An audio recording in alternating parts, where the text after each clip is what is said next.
Hello, once again. Let's continue our study through the book of Romans.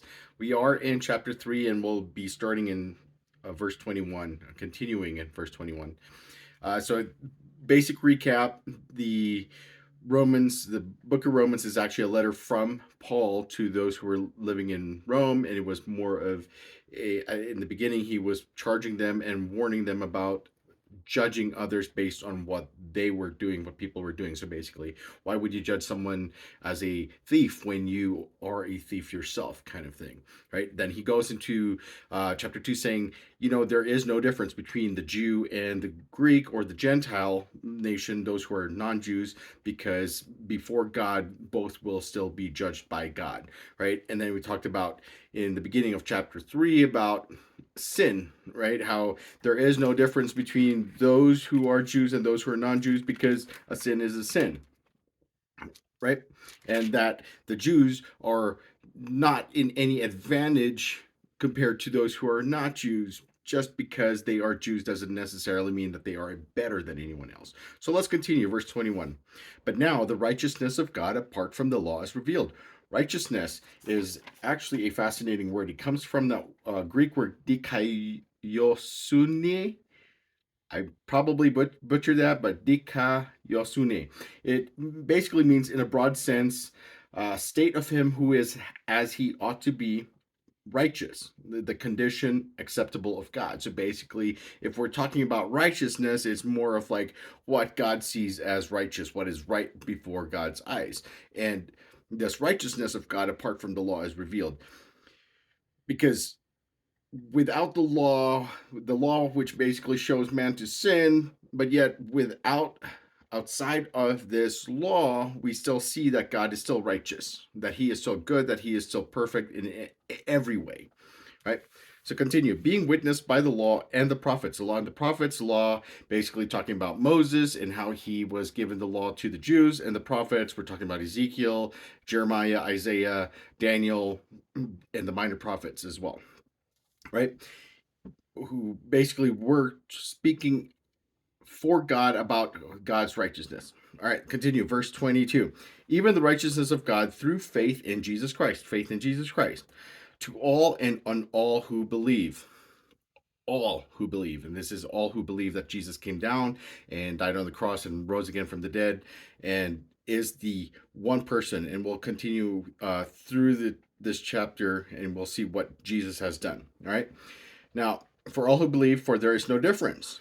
Verse 23, for all have sinned and fall short of the glory of God. Basically, nobody's perfect, right? Nobody can attain the glory of God. Nobody can attain this perfection before God. That's all. There's no distinction between Jew. There's no distinction between Jew and Gentile. There's no distinction between you and me. We all have sinned. All means all. Verse 24, being justified freely by his grace. Justified comes from the word dikaiō, which means to render righteous or such as he ought to be. So which basically takes away from that sin, the judgment for sin, and says, okay, you know what? You have sinned, but you're justified because of your belief in Jesus Christ, because of what Jesus Christ did, right? By his grace through the redemption that is in Jesus Christ. Verse 25, whom God set forth as a propitiation by his blood.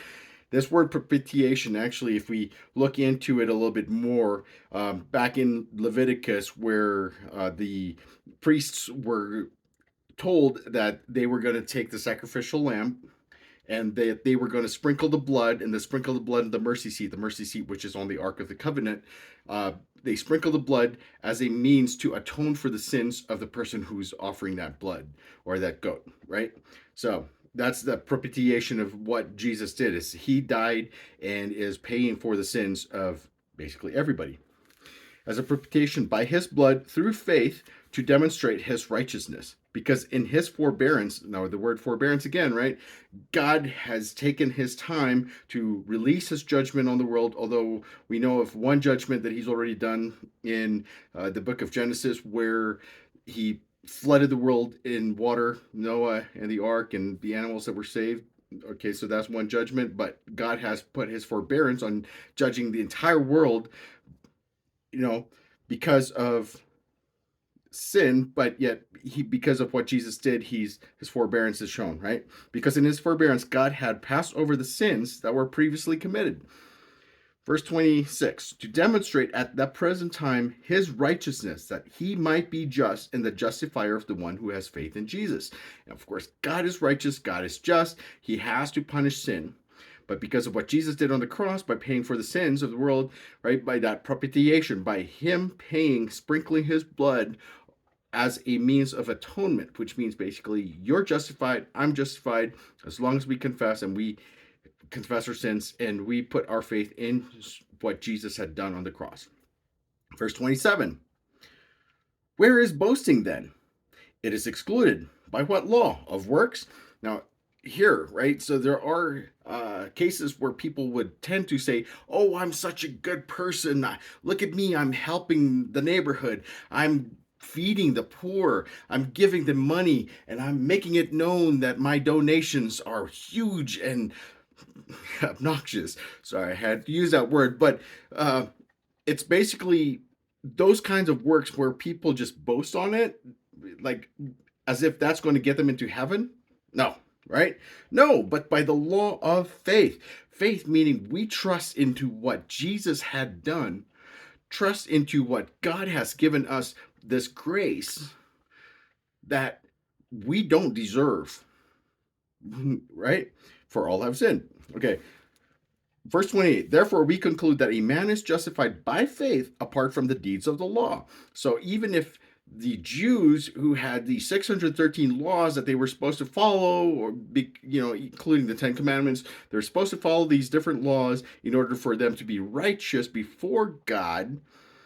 It means basically that faith, apart from these deeds of the law, people are justified, right? Now, of course, nobody can keep all different laws, all those different laws. Or is he the God of the Jews only?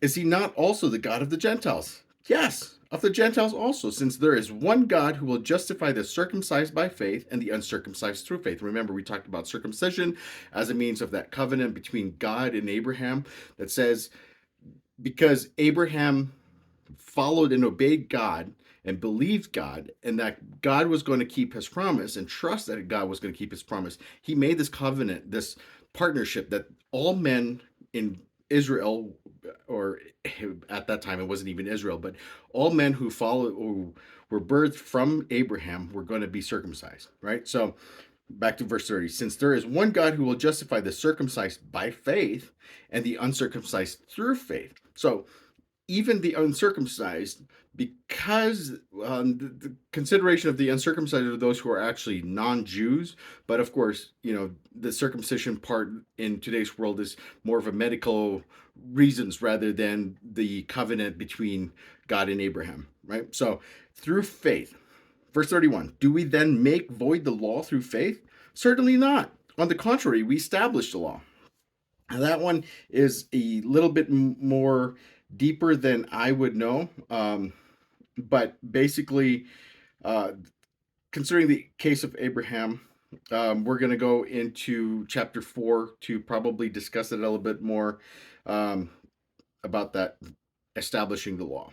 But so far, what we gather from here is okay, so all have sinned. There's no distinction between Jew and Gentile, no distinction between you and me before God. We are unrighteous before God. But by our faith in Jesus Christ, he basically covers us in his righteousness. The faith that we believe that Jesus Christ died on the cross, that he came down onto this earth to be one among us, that God is with us, and that he rose again from the dead, is that justification that, hey, Jesus paid for the sins of the world, and that by believing and trusting in him, those sins are covered, that God just looks over those sins and basically he passes over the sins as was indicated in verse 25. So we are coming up to the 10-minute mark. I look forward to chapter 4 as we continue our study through Romans. Anyway, if you have any questions, comment it in the comments below and I will respond as best as I can. Y'all be blessed.